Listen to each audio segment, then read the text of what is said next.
So, in the previous part, we just discussed about the Plato's theory imitation.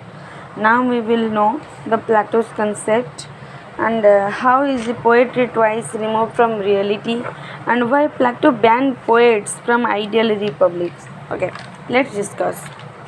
Plato's concept is when the world was created by God, he must have some idea what made God create a world. So Plato says that the idea itself was the first original thing, and when he tried to execute the idea, the world it became first imitation far away from the reality.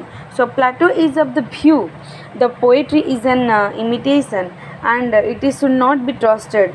Poetry is fake and it should be objected and rejected from the ideal society. That's why Plato banned poets from ideal republic. And poetry is feminine in nature. Poetry makes you weak, emotional, and that is the reason Plato says that poetry should be banned from ideal republic.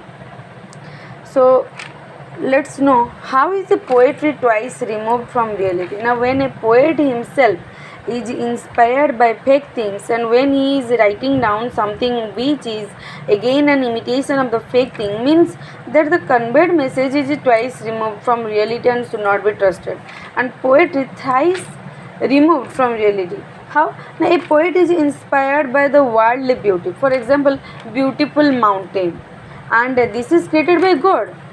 So it is a copy and has an image in his mind. So the copied image is again a copy, and then he writes a poetry on mountain, which is a second copy. And when it reaches to the critic, he attempts his own ideology and apply his own perception that makes it a third copy. Plato says that poetry is a mother of lies. How and why? Now poets are always in dreaming. They talk about the future, butterfly, but they never work for it. Poetry takes us far away from the reality and the world, and it simply diverts our attention from the reality. Poetry has immoral nature. Poetry gives you a wrong message. Poets are talking about tragedies, showing tragedies of good man, which gives a message that being a good is not good for you and you will be a victim. Actually, from all above lines, we just knew how Plato studied the poetry and poets, the emotion, the feelings, and said those are fake because those are not reality. Those are imaginative feelings. Poetry invokes emotion and it makes you weak. Poetry touches the heart and invokes momentary emotion, and momentary emotion cannot be trusted. So here Plato discussed two types of poets that Plato has accepted. First type, now poets who are celebrating the famous people, the man who writes panegyric. Panegyric is a praising poem. Second time, hymns to God, poets who worship God.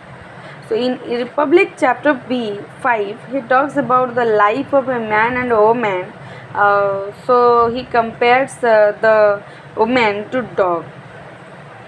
When I listened this line, I just this line made me angry. But when I read the next lines, I calmed down myself.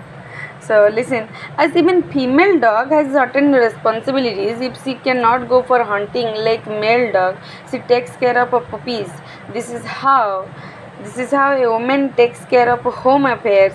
So woman is equally participating in the tax which is shared by male. Plato says women must be respected. So this is all about Plato's the theory of imitation and thoughts about poetry and poets.